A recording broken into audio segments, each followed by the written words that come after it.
My name is Caroline El-Saman. I am the founder of Little Jungle School of Early Childhood in Peckham.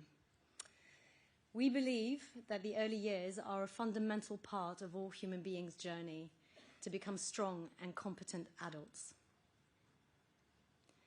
The first 5 years of a child's life are a crucial period of their development. Of course, we do teach the children vital skills like numeracy and literacy, but more importantly, this is when the foundation for future learning and health is established. In these early years, children learn to express their ideas and find their voice. They develop their social skills as well as their critical thinking skills. They also develop a strong sense of self. With more and more families needing to have both parents go to work, early years professionals like me have an important responsibility to expose children to rich learning experiences. With us, they can develop and practice all of these important skills which they can put to use in the future.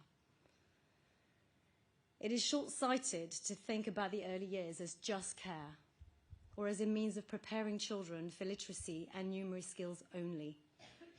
We need to be ambitious for all children, to help them develop numerous skills so that they can start primary school with equal potential they were born with. Without this strong foundation, some children may never catch up. This will lead to further, probably more expensive interventions being needed at a later date. It may mean teachers trying to give them extra help being taken away from the rest of the class, or those unprepared children falling further behind.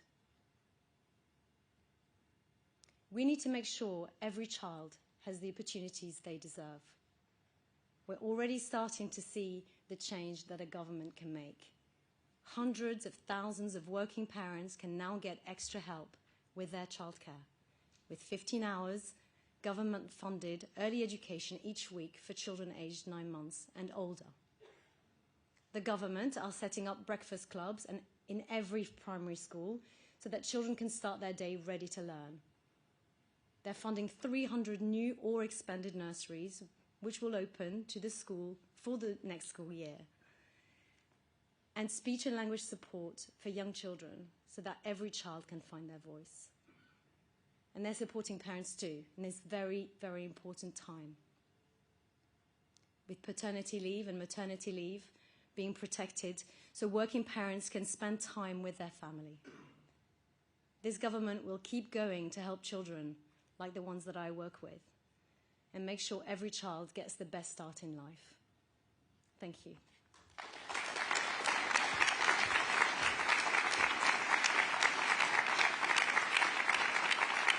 Hi, my name is James. My name is Michelle. Hello, my name's Olwen. The cost of living crisis really hit my family hard.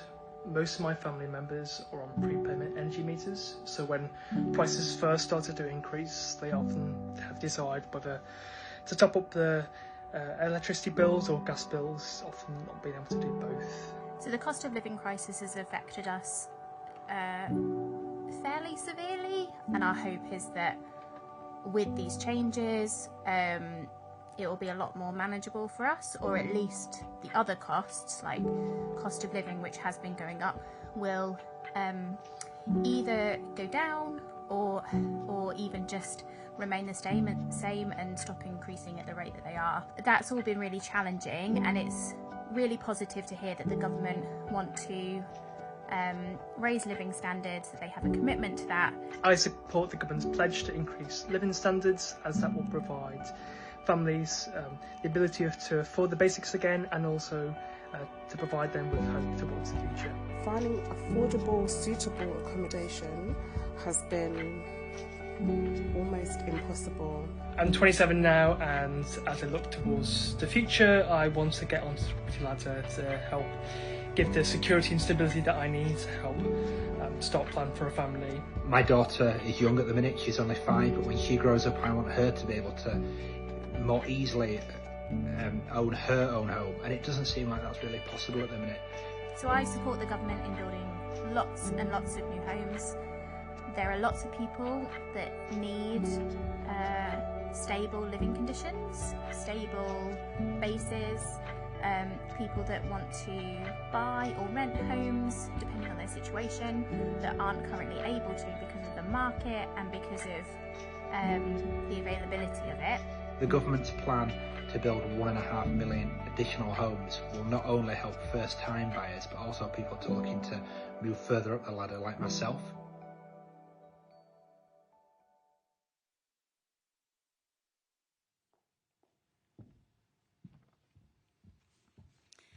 Hello, I'm Billie Jean Daniels.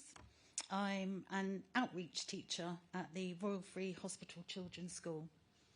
I'm a mum of two girls and a proud nanny BB, and I live in North London. I was diagnosed with and treated for breast cancer just over 2 years ago. I went to see my GP about a lump that I'd found, and she referred me to have it checked out. It took weeks and weeks to find out what kind of cancer I had, how advanced it was, and to start my treatment. Waiting was torturous. It was all I could think about, and my heart goes out to anybody that has to wait.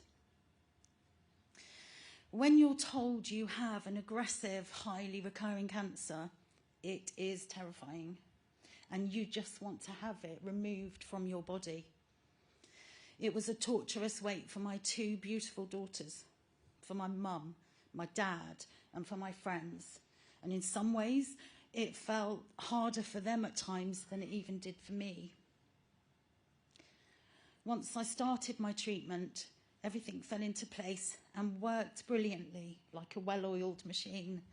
So getting into the system can be a struggle, but once in, I had such amazing care at the Royal Free Hospital. So following my treatment, chemotherapy, surgery, radiotherapy, targeted treatment, I found it incredibly tough. I struggled and with my mental health. I'm so appreciative for the fantastic support network around me, including Maggie's Cancer Charity. Thank you. Cancer feels so prevalent for me. I've lost recently family members and friends to cancer, and a younger, very lovely friend of mine in her early 30s is having treatment for recurrence. She's had to have some of her eggs frozen in an attempt to fulfill her dream of becoming a mum in the future. She's had medical menopause. So having an awareness of so many people with cancer, and through my own life experiences, it's highlighted how vital it is that we invest in our precious and amazing NHS. I want to see an NHS where everyone who needs it gets the tests and the treatment that they need when they need it. And importantly, the support they need to cope with it and adjust back to their life. Starmer's government wants to. I was determined to do everything that I could do to fight. But without the NHS and the treatment that I received, I would not be here today. Modern medicine can be a lifesaver, but we need to fund it to make it happen. That's why I am thrilled to see this government prioritising ending the backlog so that people can be seen more quickly. Nobody with cancer should ever have to rely on being lucky. Thank you.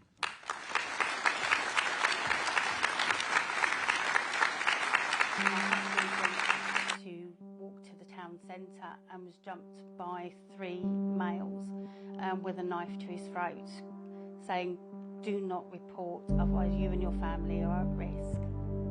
It makes you question your own vulnerability in your community, on who's looking out for each other. It makes you think, that as the wife of the victim, that you're helpless to help them, and so you have antisocial behaviour has a profound effect on those people that are experiencing it, whether it's a short-term thing or a longer term, into years maybe. I really do welcome the initiatives and the proposals that the government are bringing in around neighbourhood policing, making it the strongest neighbourhood policing that we've seen in a number of years to help support the communities, because being able to do it is really, really important, because that has a knock-on effect to even the minutest antisocial behaviour in our communities. So success for me would look like, and for the community, is that there is a higher trust and confidence in reporting, but also in the prevention of crime in the first place. But it is welcome that we see more people and more police on the beat. We as communities have a role to play, the police have a role to play, the councils, the government, everybody has a part to play in this. What I would like to see in 5 years' time is that the government has been seen as trying to get to or achieving those goals. So I'm acknowledging it's going to be a hard journey, it's going to be a challenging journey, but if the government are really, really pushing for those results, then I wish them the best of luck.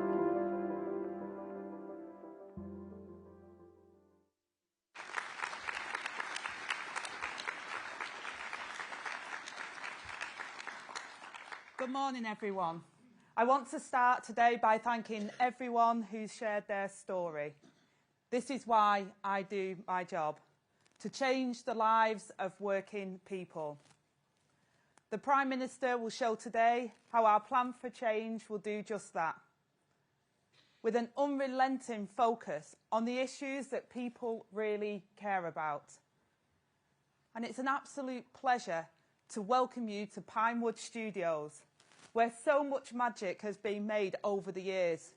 Fantastic films which showcase the best of British innovation, from Star Wars to Superman. Cleaning up the mess that we've inherited feels like a job for a superhero. But this isn't fiction or fantasy. It's down to a Labour government to do the job we have done throughout history. As Clement Attlee built the hundreds of thousands of homes for heroes from the rubble of the Second World War, Nye Bevan created a national health service helping everyone based on their needs and not their ability to pay. Barbara Castle and Harold Wilson secured equal pay with women unionising in the workplace. And Tony Blair and Gordon Brown tackled child poverty and rebuilt our public services from the ground up.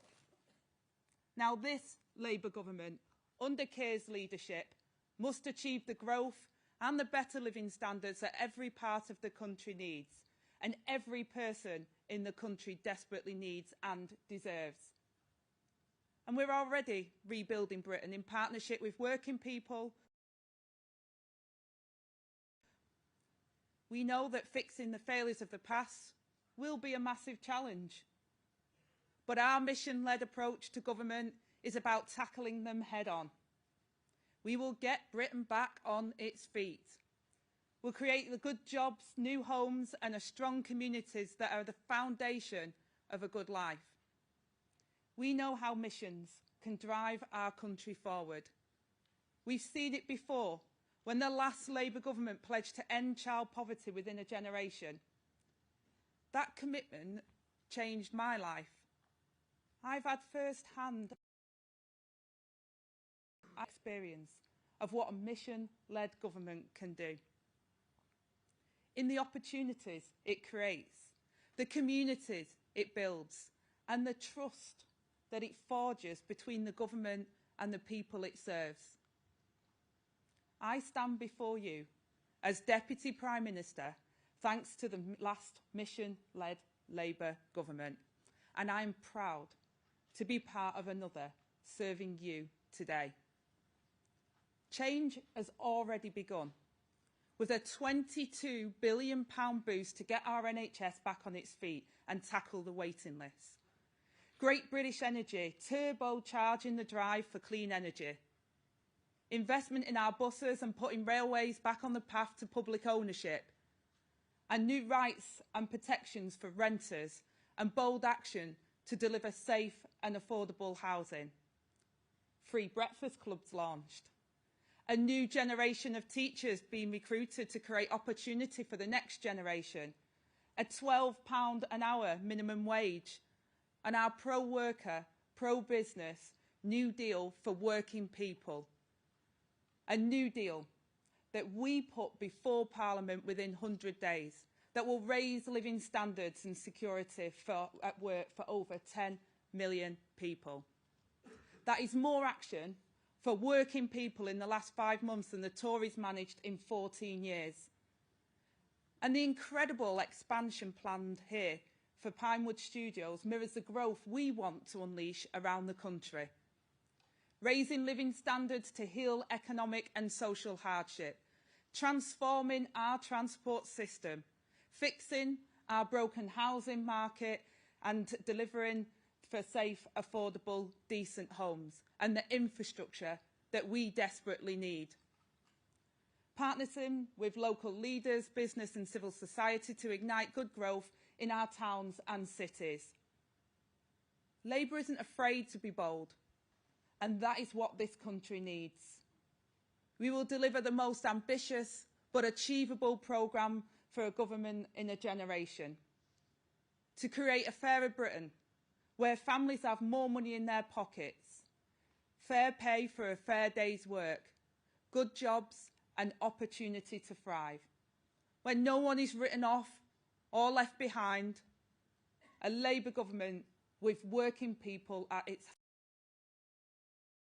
heart for change, and we're united behind it. And above all, it's a plan that shows we've listened to you and that we will continue to listen. And on that note, before I finish, I'd like to invite you to listen to Bliss. Like so many others, Bliss delivers the change we want to see every day, keeping people warm in their homes with renewable energy. Thank you for being here today, and over to you, Bliss.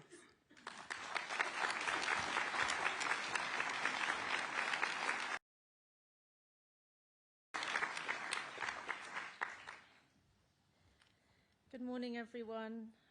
I'm Bliss Cunnin, and I absolutely love my job. I'm a plumber, officially known as a low-carbon heating support engineer, installing heat pumps for Octopus Energy. Every day, I get to help regular people enjoy the benefits of cheap, renewable energy in their homes while contributing to the UK's goal of net zero. I take pride in my work, and as someone worried about our climate, I feel really good about the change I'm helping to deliver. But it's been a journey to get here. When I left school, I didn't know what I wanted to do. I signed up to uni because that felt like the traditional route to a job, but I didn't enjoy it and couldn't see a career after study. I cut it short and decided to do what makes me happy. Becoming a plumber wasn't easy at the start. It's hard to get work if you haven't been an apprentice, and some companies don't create the opportunities for those starting out that Octopus has. But the rewards on the other side have been worth it. A couple of weeks ago, I did an install for a retired couple. It wasn't an easy job, and a bit of problem solving was required. Each day they cooked us a different lunch, which was so generous. And on the last day, I bought them flowers to say thank you. And that's what gets me out of bed each morning, is helping people. You hear a lot of stories about heat pumps, but most of them are not true. For me, it's not a competition with gas. It's just what saves on bills and what saves the planet. I'm already seeing people's attitudes changing. In just the space of a year, people are much more supportive. So, Prime Minister, my message today is to keep going with the clean energy mission. There are so many more heat pumps we can be installing, and they make such a difference to reducing our emissions. So thank you for making this agenda happen. Thanks for supporting clean technology, and thank you for supporting jobs like mine. I know we're making a real difference, and this is why I'm delighted to introduce today the Prime Minister Keir Starmer.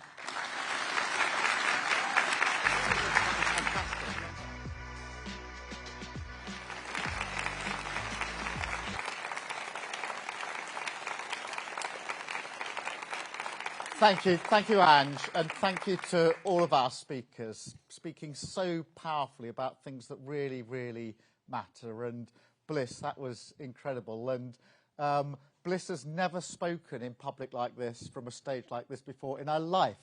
I saw her about half an hour, 45 minutes ago, a little apprehensive, but you absolutely nailed it there, Bliss. Well done, and what an amazing contribution. An amazing contribution you're already making to our country, so thank you for that. And as Ange said, it is really great to be here at the iconic Pinewood Studios, the spiritual home of Britain's film industry. And, you know, the leader of the opposition thinks that if you do a couple of shifts in McDonald's, then you can become... Well, by that logic, if I keep coming back here, I could be the next James Bond. But this really is an incredible place. I'm sure you felt it when you came in. Countless Oscars produced here. An engine of growth which supports 8,000 jobs. And more than that, a beacon to the world of British creative brilliance. So I'm delighted to be here to launch our plan for change, because this is about who we are as a nation. How do we project our value, show our strength in an ever more volatile world, but also to show to the British people that their country can still do great things. And to be honest, not just great things, things that they should be able to take for granted, the basic functions of the state. Take the NHS mentioned earlier, because perhaps more than any other institution, it represents the bigger us.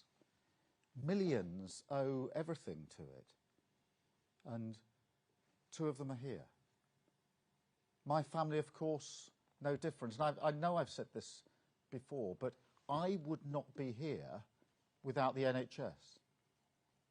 It's the reason my mum was able to have children when she was first told, aged 11, that that would never happen. And that's because the NHS never gave up on her. And behind every single door in this country, there's a family with their own version of these stories. And yet here we are. The NHS, even the NHS, losing the trust of the British public, record dissatisfaction, unable to provide the timely care and dignity that Britain relies on, a precious contract between the state and the people, broken by public services in crisis, unable to perform their basic functions, broken by an economy that leaves millions working harder just to stand still, and broken by politicians who promised change and never delivered. Broken, but not beyond repair. Because one thing the British people do know in their bones is that this is a great nation. No matter how tough things are for their family and their community, they know that. And they're right. Because they recognise it in themselves. After all, in the last 14 years, they tightened their belts when they were told, we're all in it together. They closed ranks to defeat a deadly virus. And they never once wavered in their commitment to stand with Ukraine. And all they asked for in return was a government to meet them halfway. And there's hope in that. The hope of a government finally able to match their ambition with a credible plan for unlocking their potential. A great nation, rediscovering it can do great things, renewing that contract with the people, delivering the change that they voted for.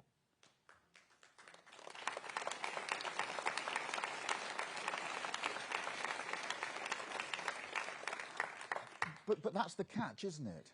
The purpose of this government is to make our public services and our economy work for working people, strengthen our country in a world that increasingly preys on weakness. It's a cause that demands nothing less than the full power of government. Yet that's precisely what's broken, isn't it? As I've said a number of times, fixing the foundations is like finding damp in your wall. You can paint over it and get the hairdryer out and dry it. All done that. Hope it goes away. Or you can strip it out, rip out the plaster, and deal with the problem once and for all.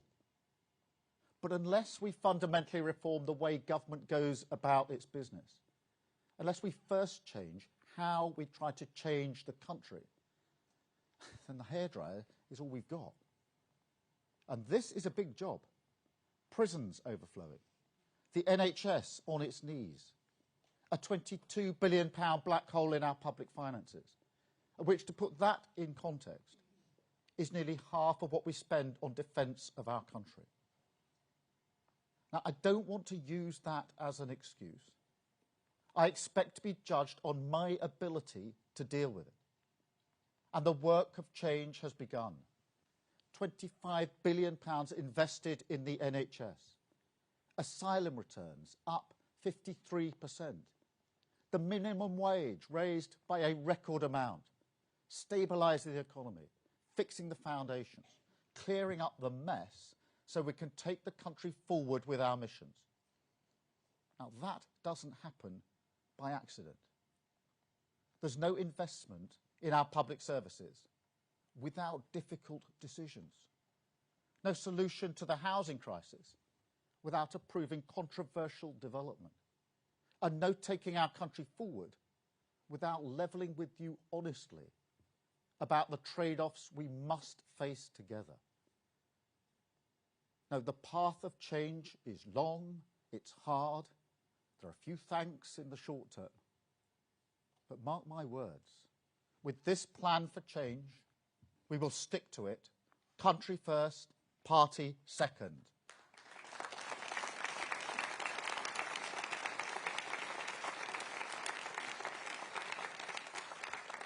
So in that country first spirit, we change our plan, a plan for change, a plan that does two things at the same time. First, it doubles down on our national missions, a strategy that, for all the has remained robust since we published it nearly 2 years ago, a strategy that will give the government and the nation, whether in calm or choppy waters, the stabilising certainty of the clear destination, guide us towards a decade of national renewal. Yes, some will say, we've heard these missions before. Where's the rabbit out the hat? In Westminster, they always say that. But I make no apologies for sticking to our plan, and no apologies for fixing the eyes of Whitehall, but on the long-term good of our country. However, to drive those missions forward in this Parliament and show our progress towards them, today we publish new milestones, measurable milestones, that will also give the British people the power to hold our feet to the fire. Because that accountability, that is part of how we shift the focus in Westminster towards long-term change. Second, our plan commits Whitehall to mission-led government, an approach to governing that won't just deliver change, but also change the nature of governing itself, fix the foundations and find tools for the job.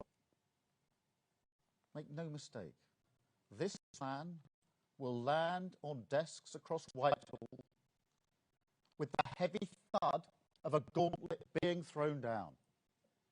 A demand given the urgency of our times, for a state that is more dynamic, more decisive, more innovative, less hostile to devolution and letting things go, creative on the deployment of technology, harnessing its power to rethink services rather than replicate the status quo in digital form.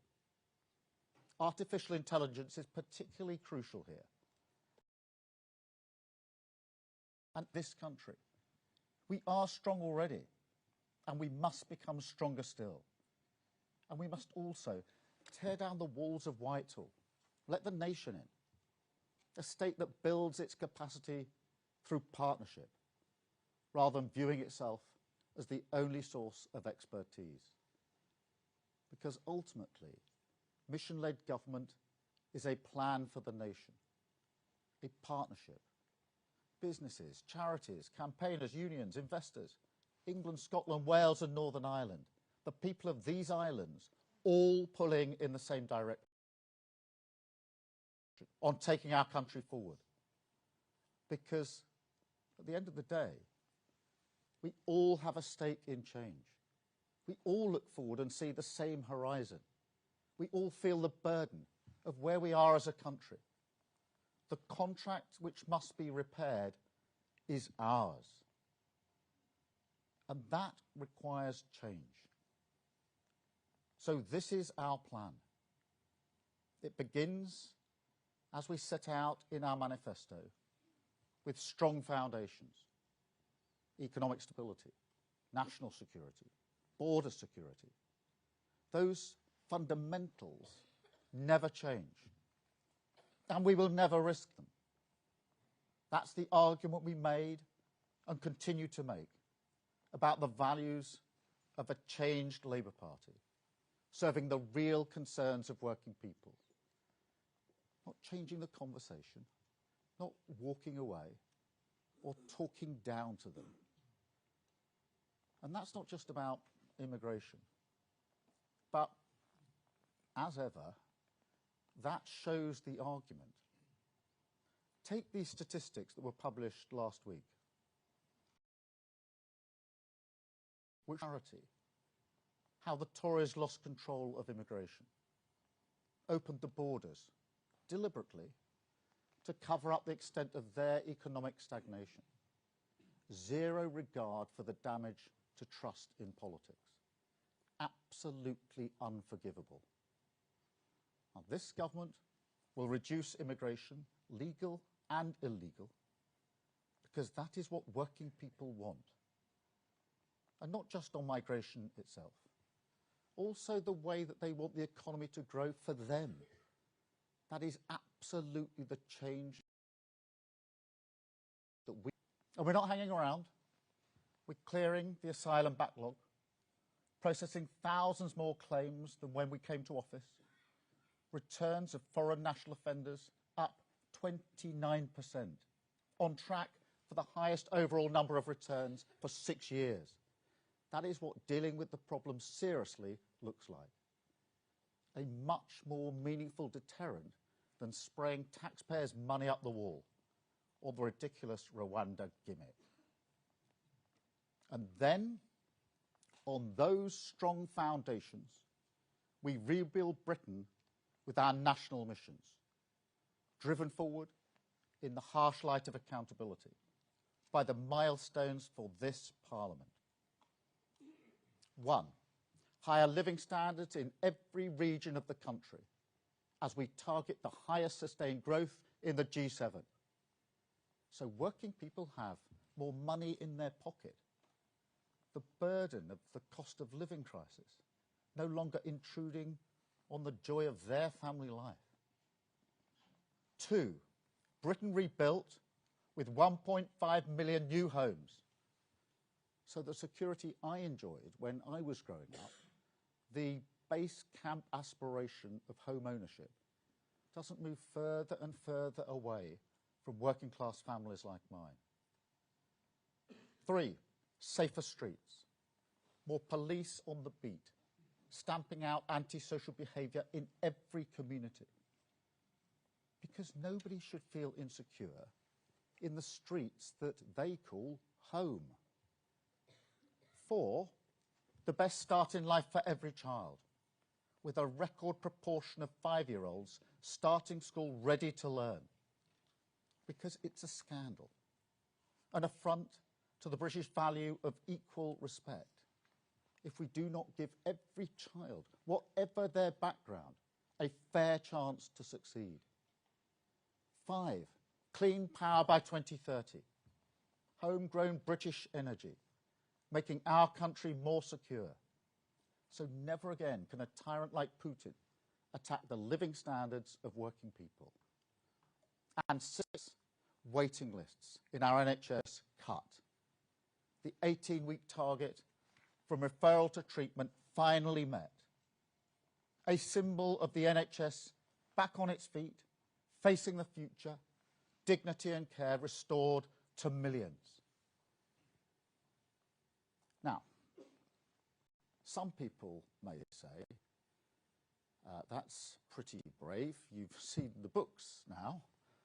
You know how hard that NHS milestone is. Building 1.5 million homes is ambitious, perhaps a little too ambitious. And look, I'll be honest, they're right. We face an almighty challenge to hit these milestones by the end of this Parliament. Like I say, we're starting from ground zero. Waiting lists over 7 million. Housing starts and permission the lowest for a decade. 1 in 3 children not ready for school at the age of 5. And that's kids in reception who aren't starting to read. They're struggling to speak. And, you know, in fact, given our inheritance, let's say on housing starts, clearly, if we don't turbocharge house building with reform, we won't meet that milestone. And if that level of candour surprises you, then honestly, it shouldn't. After all, what is the point of setting a target that you can deliver without bold action? That's not public service.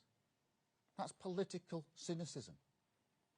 No, the job of these milestones is to take our country forward, drive reform through the public sector. It's not about making the government look good. So yes, they are risky for us. Country first, party second. Because that is something we've totally lost sight of in British politics. And to be honest, I don't think there's a swamp to be drained here. But I do think that too many people in Whitehall are comfortable in the tepid bath of managed decline, have forgotten, to paraphrase JFK, that you choose change not because it's easy, but because it's hard. Now, I totally get that when trust in politics is so low, we must be careful about the promises we make. But across Whitehall and Westminster, that's been internalised as a don't say anything, set targets that will happen anyway, like Rishi Sunak's inflation target, for example. And then they wonder why working people won't give you a pat on the back. Wonder why working people no longer believe that politics can make a real difference to their lives. Our plan for change is a break, both with the unrealistic bluster of Boris Johnson, but also with the acceptance of decline that was Rishi Sunak's 5 pledges. Our plan for change is the most ambitious and credible programme for government in a generation, and we embrace the risk that comes with it. Because if there was no jeopardy, if there was no resistance, no blockages or impediments for us to remove, then as sure as night follows day, that will be a sign that we're not serious about delivering change. And I will never do that. The mandate was for change, and change is what we will deliver.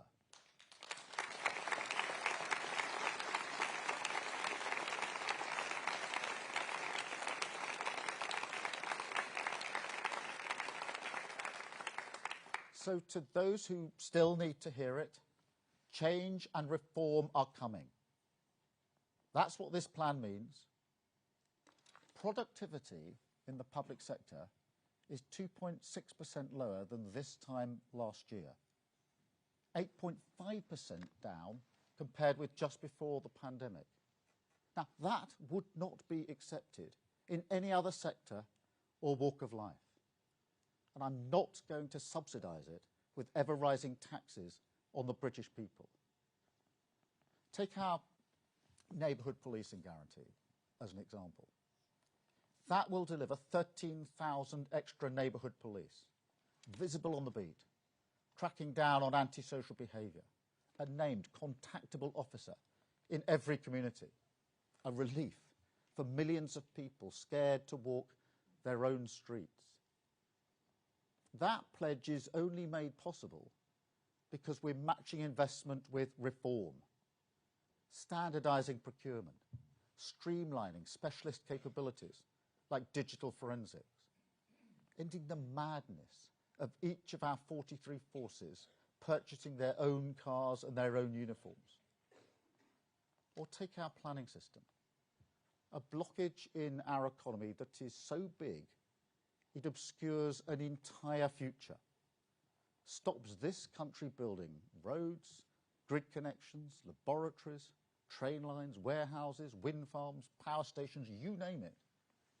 A chokehold on the growth our country needs, suffocating the aspiration of working families.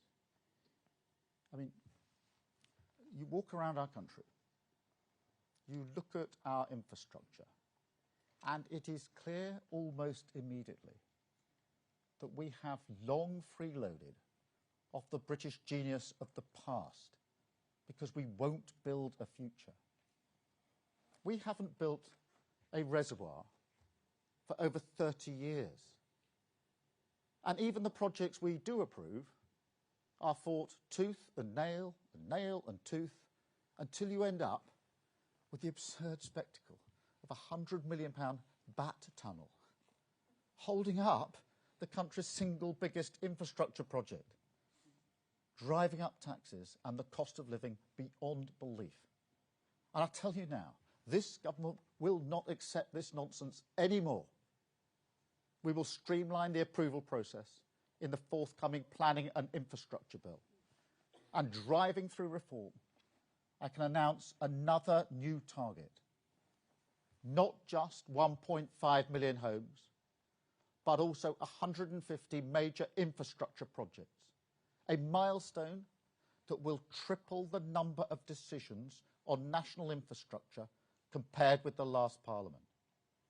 And just as importantly, will send a very clear message to the NIMBYs, the regulators, the blockers, the bureaucrats, the alliance of naysayers, the people who say, no, Britain can't do this.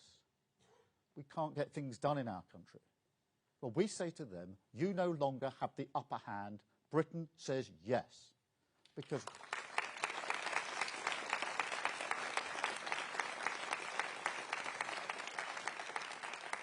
Because whether you like it or not, we are building a future for working people, making our country strong with stability, investment and reform.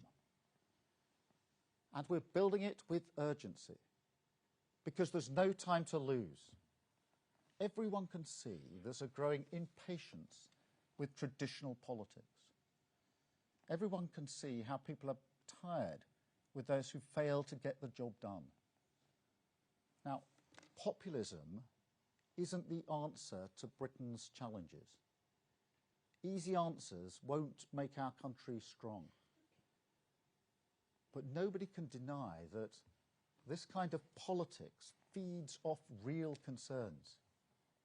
In fact, that's the crux of the matter. People haven't become radical ideologues. We are still, in our values, a pragmatic nation.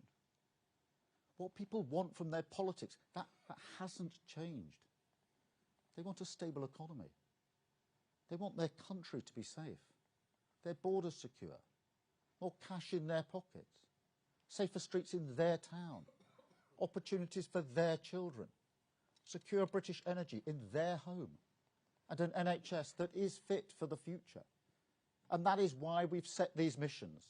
Missions to make our country strong. Missions to make working people better off. Missions this government will deliver.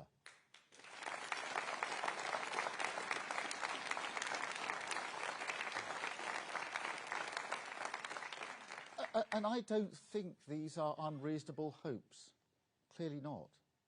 But nor do I underestimate how little faith there is from working people most of all, that politics can still deliver for them.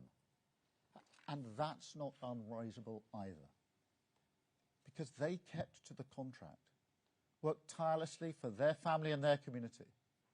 But the previous government never kept their side of the bargain. And that is what we must change. That is what these missions add up to. I don't want to give you the whole story about my parents all over again.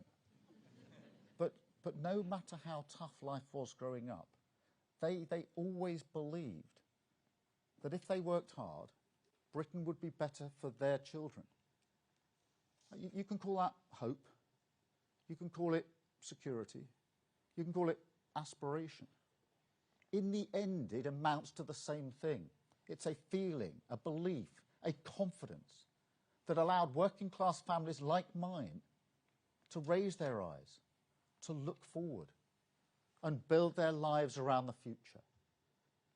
People can call that sentimental if you like, but I am convinced that if we unlock that potential, there is so much power in this country. I'm convinced that if we get these missions right, we can make our country stronger. I'm convinced that if we can show that politics can change Britain for the better, then we can face the future with confidence. A country secure in its values, determined to walk through the storm and build a new Britain with 1.5 million new homes, neighbourhood policing in every community, children starting school ready to learn, a more secure energy system, living standards raised, people better off, more cash in their pocket, and dramatically cut waiting lists.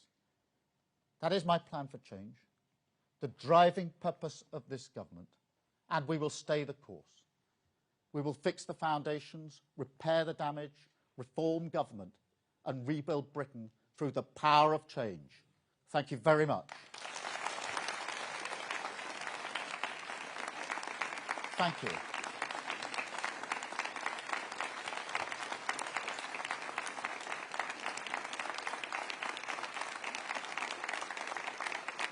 Thank you very much.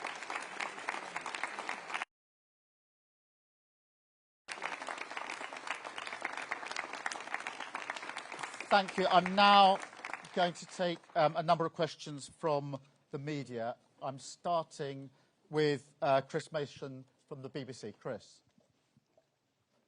Thank you, Prime Minister. Chris Mason at BBC News. You've set out these milestones this morning. Immigration isn't one of them, but you have talked about it and it is in the document. And so people might wonder whether it's a priority or not. Thank you. There are basics in government. One of them is security and security of our borders. And they're foundational. And they must be delivered. So immigration and control of immigration must be delivered. That is a foundational principle that any government must do. The missions then sit on top of that. They're the change that the government will then bring about. And so these are absolutely integral to our plan. They're the foundational stone of the plan, and they will be delivered. We'll bring in immigration down, both legal and illegal. But I take that as the basic security that any government must deliver, and we build the 5 missions, the plan for change on that. Thank you, Chris. Can I come to... Yeah, I've got stuck. I got stuck, I'm up. Prime Minister Beth Rigby, Sky News. I want to follow up on Chris's question because I'm a bit confused. You say migration in this country under the Tories is unforgivable. You said borders are one of your top 2 priorities. You put tackling small boats into your mission promises before the election, adding it to your 5 missions. And yet on the banners behind you, there's nothing there. In the 6 milestones of measurement, there's nothing there. So you have not given the public one metric on which to measure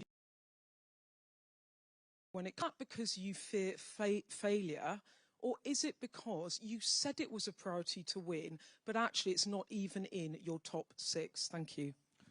No, Beth. The way we've constructed this is that there are foundational things that a government must do, and they are based on security. So national security is obvious, but border security is equally obvious in my view, and that's why I've said we are committed to bringing down immigration, both legal and illegal. We must stop people crossing in boats across the Channel, and we have to get to grips with the volume of regular migration we have in this country. The statistics last week were shocking. Net migration of nearly 1 million, quadrupled in just 4 short years. It is the duty of government to bring that down. It is our duty to do it, and that's why I said it out in my speech, that that is what we would do, and we will do it. The missions are then the additional things that we want the government to do, the change that we want to bring about, and that's why we set them out in our manifesto. Each of the chapters in our manifesto was an example of how we would deliver that, and the plan for change then takes them forward with measurable milestones so that the public can see whether we're making the progress that we need to make in the missions. But the foundation is still the foundational stone on which this is built, which of course includes as an integral part border security. Thank you, Beth. Robert from ITV. Robert Beston at ITV. Prime Minister, I don't know whether your colleagues mentioned this to you, but there's actually never been a parliament in modern times when real household disposable income didn't rise. I mean, it rose the lowest on record in the last parliament, and it's currently forecast by the Office for Budget second lowest on record in this parliament, largely because you put up employers' national insurance. So what is your target for increasing real household disposable income, living standards? Because unless you put a numerical target on it, it's a meaningless milestone. One of the worst failures of the last government was that living standards went down. People were actually worse off at the end of the government than they were at the beginning of the government. That's unforgivable.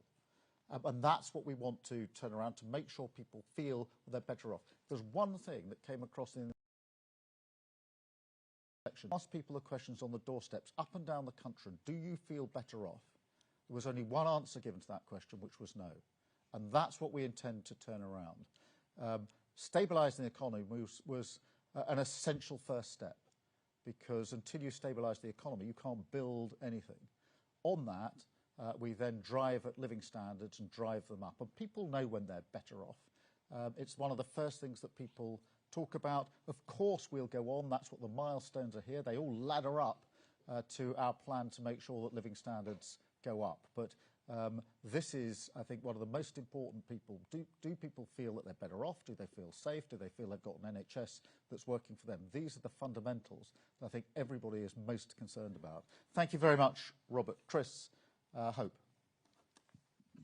Chris Hope from GB News, Prime Minister. Again, sorry on secure borders.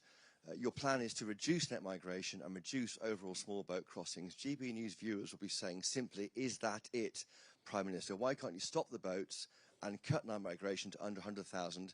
Is it because you can't or you don't want to? And just very quickly, can you afford all this with no more big tax rises? Look, Chris, we are going to drive down migration, both legal and illegal. That will only be done with a serious plan. We had a gimmick for a number of years called Rwanda. What happened? The numbers went up.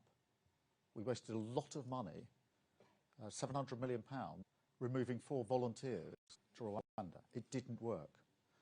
The only way to make it work is to smash the gangs that are running the vile trade, and that's why we've invested so much in setting up the command that is needed to do that, and with the enforcement action that follows through. And as you know, there was a very significant arrest just the other week in relation to the work that we are doing. That is how you do it. That is serious. That is a government that absolutely is getting into it. We had, you invite me to put an arbitrary number on it. For 14 years, we had an arbitrary number under the previous government. They said it was a hard cap. It wasn't hard, and it wasn't a cap. The net result of their deliberate policies was that migration went up 4 times, staggering those figures of last year. So we will not be following that approach. We're going to do this in a serious way to take migration down. And I think that's what the British public want, a serious plan to ensure we've got control of our borders, not arbitrary caps. One thing from the last 14 years is that they have the opposite of the desired effect. Thank you very much, Chris. Gary from Channel 4. Thank you very much, Prime Minister. I'd like to follow on something that Robert Peston was asking about there, because you say people know if their income's gone up, but you're very specific in here. You're saying you want the measure used, annual average growth of household incomes. You want that measure to go up. It went up by 0.3% in the last Parliament, and it's projected by the OBR to go up by 0.5%. Do you, under your give yourself a pass mark if it is 0.5%? Is that job done? And I've got to ask some of these other ones, which are slightly puzzling. On the NHS pledge milestone, sorry. What happens to all the other ones that you backed on the NHS in the general election, like, for instance, 4-hour waiting times for A&E? And can I also ask you, make a point in this document of talking about the 1.5 million homes in England? Gary, it's one question. Well, it's a long document. We've come a long way. Yeah, but I mean, we're never going to got a lot of people to get through. You change your language here on housing and you say it's hugely ambitious. Is that because you actually think the 1.5 million is a bit of a moonshot and you're not going to get there and you're preparing the ground for that? Well, Gary, let me take all 3 parts of your question. Firstly, on living standards, look, nobody feels they're better off under the last government. And, you know, we just tested that on the 4th of July across the entire country. One of the main conversations on every doorstep was people saying they didn't feel better off. In fact, they felt worse off. That's what we are intending to change, and that's why we've made it one of the priorities under the plan. On the second point you make about the NHS, I want to hit, because I do not accept the proposition that because you drive to deal with waiting lists, then everything else must suffer. That is part of the thinking of the last 14 years. It's part of the reason you have managed decline, because you accept that and you accept other standards can go down. I don't accept that. And that's why we're going to drive this hard on delivery. That's why we're going to drive through reform at the same time. But the very idea that the moment you say, I'm prioritising one thing, that is permission to let go everything else, is completely wrong. It's part of the wrong thinking that we've had for years in politics, and I don't accept it for 1 minute, and it is not built into our assumptions. On the 1.5 million house, look, it is ambitious. It's huge. This hasn't been done for decades and decades. But we're going to do it. We're going to go for it. That's why we're going to take the difficult decisions. The reasons it hasn't been done is because people are too scared to take the planning decisions that were necessary. They talk the talk, but they didn't actually walk the walk. They didn't strip out the regulations that were needed, didn't get the skills in the right place. Yes, it's ambitious, and as I said candidly, it won't be met if we don't turbocharge this. But we can do this, and we're going to do this. It will be an incredible thing for so many people who need a secure roof over their head, somewhere of their own that they can own, and a massive driver of our economy. And again, I don't accept that by setting out clear priorities, somehow that's permission to either underachieve or not bother about other areas. That's part of the thinking that we intend to challenge and to change. Thank you very much, Gary. Natasha from LBC. Prime Minister, thank you. Natasha Clark, LBC. First it was foundations, then it was missions, then it was steps, now it's milestones. Do you accept that this is quite a confusing plan for the public to understand what on earth your government is going to be all about? And obviously today you've told us that you're going to downgrade that growth aim from the highest of the G7. It's now just an aim. Clean power on 2030, it's now at least 95%. Are you watering down some of your promises after realising that government is a bit harder than you thought? No, and the order in which you put things wasn't the order in which I announced them, because I announced the missions 2 years ago as our 5 national missions to give a sense of purpose-driven government.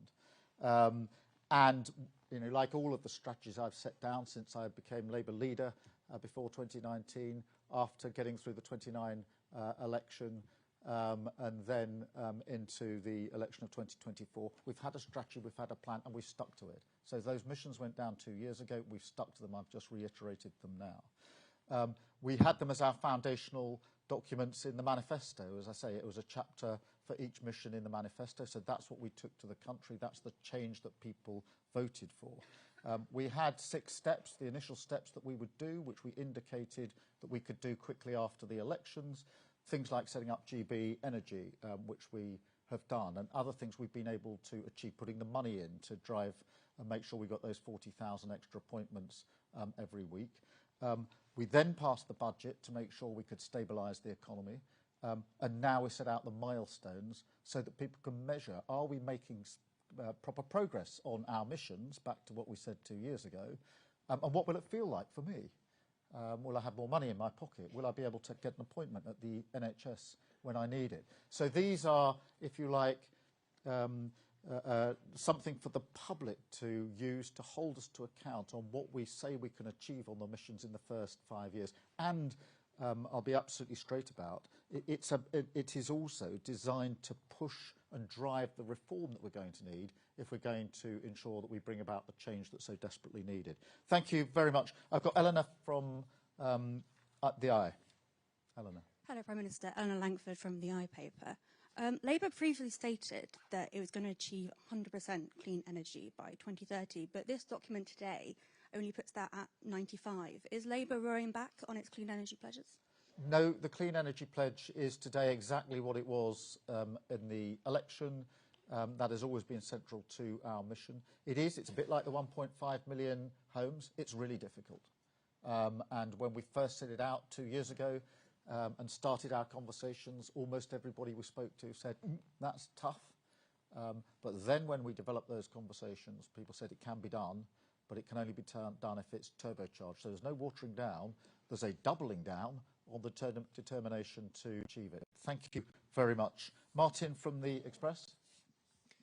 Thank you, Prime Minister. I'll have another stab at immigration. I'm still not sure what your actual plan is to tackle illegal crossings, which are up since you've become Prime Minister, the asylum bill, which is up since you became Prime Minister, and Brian Bell, Chair of the Migration Advisory Committee, said at the weekend that we should expect a norm of net migration of around 350,000 per year.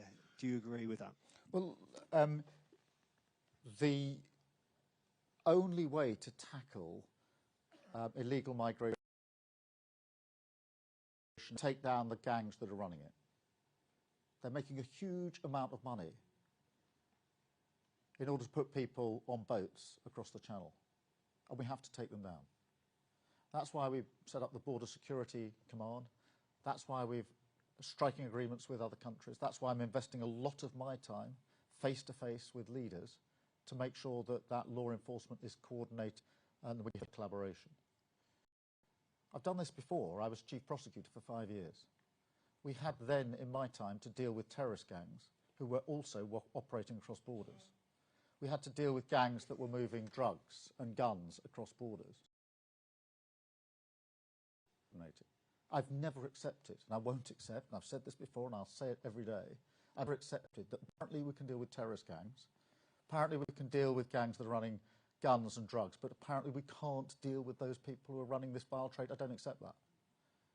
And I think that's the serious answer to this problem. Not a gimmick that made absolutely no difference and cost a fortune. And so that's how we have to take down the gangs that are running the trade in the first place. On the asylum costs, of course we've got to bring them down. We've got to process the claims. Because the last government didn't stop the boats and didn't process the claims. They've got record numbers of people who are stuck in the middle, having to be accommodated at the taxpayer's expense. That was a ridiculous way to run the country, and we're going to change that. Thank you very much. Can I have Anna from the FT? Hi, Anna Gross from the Financial Times. When you select six targets like this, there's obviously going to be an opportunity cost for other policy areas that aren't being targeted. None of the six milestones that you've selected here seem like levers that will actually drive growth. There's nothing on skills, on training, on transport, on driving investment into the UK. Has the government given up on prioritising economic growth? And just a second part of that, you also previously said you'd have the highest growth in the G7 by the end of this Parliament. Is that still the ambition? Firstly, let me push back on the suggestion that none of these have got anything to do with growth. They've all got everything to do about growth. If you can't get an operation and you can't get back to work, it has a massive impact on growth. Housing has a massive impact on growth. It's one of the biggest factors in determining growth, the house building projects across the country. Not just the projects themselves, but also the way in which it allows people to live where they need to live for the jobs that they're going to have. So these are all deliberately there, laddering up to growth, which is the #1 mission of this government. So each in their own way contributes to that. Clean power is another example. If you ask businesses, what's the thing that's really caused you the most problem over the last 3 years? Almost all of them will say very high energy bills.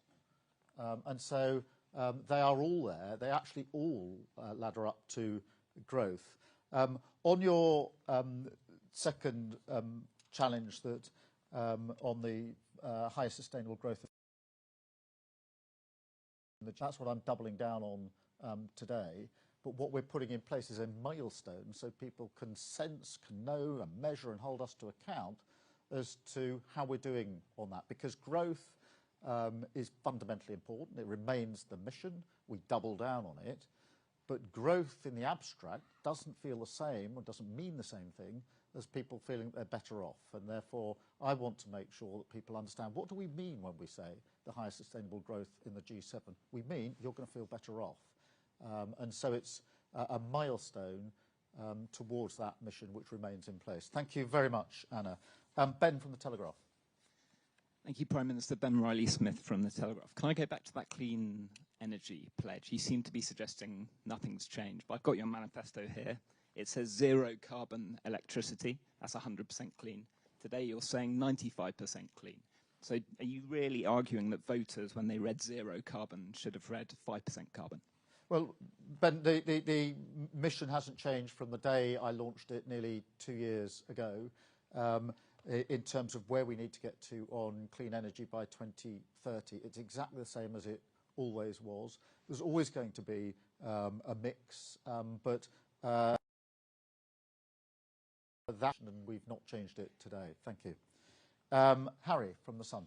Thank you, Prime Minister. Harry Cole from The Sun. When Rishi Sunak unveiled his 5 pledges, you mentioned them earlier, you accused him, and I quote, of failing to tackle the big pressures the country face by picking easy targets, achievable goals. But haven't you just done exactly the same thing? This is low-hanging fruit, isn't it? There's no migration, no living standards, totally woolly targets on NHS reform. And to quote you again, where's the thud on Whitehall's desk about the 11 million working-age people who are not in work? How can that not be a mission? And while I've got you, what's your response to the poll this morning that says half of voters, including lots of people who voted for you in July, think you're doing a bad job? Well, look, Harry, on the ambition here, 1.5 million homes is to do, if we build that, is to do something that hasn't been done for decades. That's really bold. It's not lacking ambition. That's not easy. It won't happen, by the way, if we don't make the change that we've spelt out. It will not happen. That's what I spelt out directly in my speech. That's how hard it is. Waiting list down to target by the end of this Parliament when there's 7 million. That's never been done before. That's hardly unambitious. That's hardly the warm bath that Rishi Sunak got into. Clean power by 2030. I can tell you, Harry, when I announced that 2 years ago, the first response of almost everybody is, that's not achievable. You're never going to do it. They didn't say, oh, that's a breeze. I don't accept that they are not ambitious. I accept they're actually really risky for us to put them up there, because that is now the measurable that we've chosen to put before the public. And look, Harry, on polls or anything else, I know what I was elected to do, which was to change the country for millions of people who desperately need change. I knew we had to do the hard yards early on, take the tough decisions early on. Anybody who's ever run a business or an organisation knows if you're going to change things, you don't identify a tough decision and say, I'll do it in a couple of years' time. You do it straight away. I'll be measured when we get to the next election by whether I've delivered on what I'm saying I'll do for the British public, and that is the plan that we've set out today, the measurables that we have chosen to put out there to be measured against. And I've chosen them because I'm convinced they're the change that the country needs and people need to feel. So thank you, Harry. Aubrey at the Times. Good afternoon, Prime Minister. Aubrey Allegretti from The Times. You talk about the need to be honest about trade-off. Isn't it the case that by focusing the government quite narrowly on these targets, you will neglect and deprioritise other things? That could include accident and emergency, GP appointments, immigration, and violence against women and girls. So can you be honest about the trade-offs that you're making here? And to follow up on the question about the Clean Energy Pledge, you say that it's exactly what was in the manifesto, but we've reread it, the 90% figure doesn't appear there. So can you explain to people why it can't be 100% by 2030? Yeah, look, in terms of the trade-offs, I'd say two things. Firstly, I think everybody would accept that a government needs priorities. And the reason a government needs priorities is because without priorities, you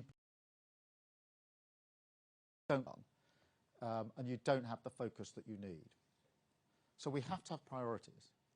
Now, it is inevitable that as soon as you put priorities up there, somebody will say, oh, but why didn't you include this? Why didn't you include that? And you end up back where you started, which is without priorities at all. So you have to have priorities to drive delivery. Every business knows that. Every organisation knows that. Anyone who's ever done anything in their lives knows that you need to have priorities if you're going to get things done. If you just have a generalist scattergun approach, it's the surest way of ensuring that you're not actually going to deliver anything. I do not accept priorities up there that we're giving permission on everything else to fail. I don't accept that. I won't accept that. That is not acceptable, and it's not the way we'll do government.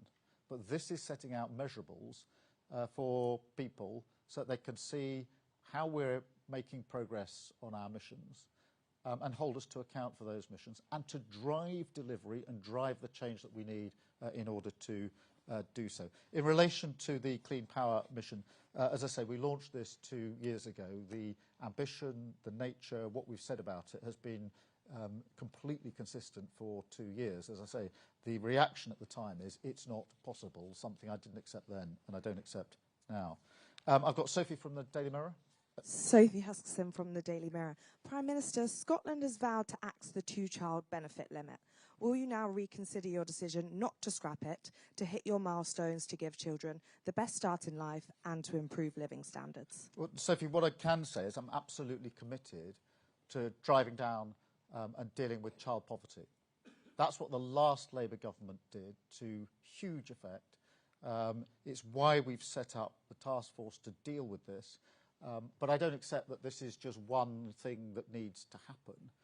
If you're really going to tackle child poverty, you've got to look at housing, you've got to look at health, you've got to look at education, you've got to look at so many aspects of a child's life in order to take it seriously and to bring it down. So I know it's easy to think there's one silver bullet, and if you just do that one thing, that will change everything. I don't accept that, but we've got a strategy that we're working on to ensure that we do what the last Labour government did, which is to drive down child poverty. Thank you very much. I've got Harriet from the Daily Mail. Thanks, Prime Minister. Harriet Line, Daily Mail. Since coming into office, you've launched 67 reviews, consultations and task forces, with even more in the pipeline. Critics say you're more interested in talking shops than tough decisions. Don't these reviews show that you simply didn't have a plan for what to do when you got into government? No.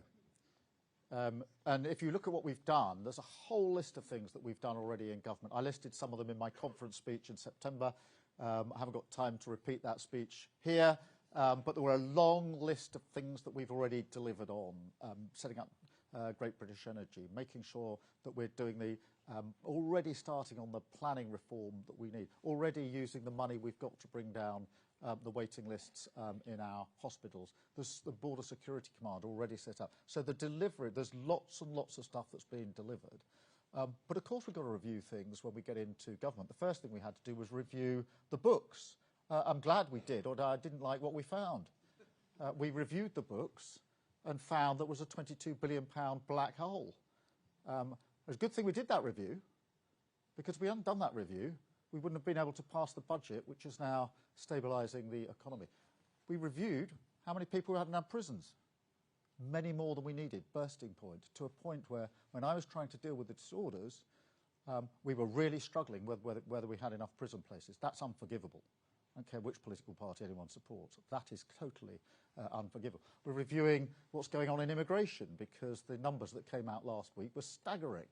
Of course we're going to review how we're going to deal with that, because everywhere you look, the failure of the last government was much more profound and deep than even everybody thought it was on the 4th of July. So, like any business or organisation, as I say, you've got to understand what you're dealing with once you're in a position to deal with it. And that's why we are looking across the board, looking at what we've got to do, and already getting on with the change that we need. Thank you very much. Thank you all. Thank you for being here.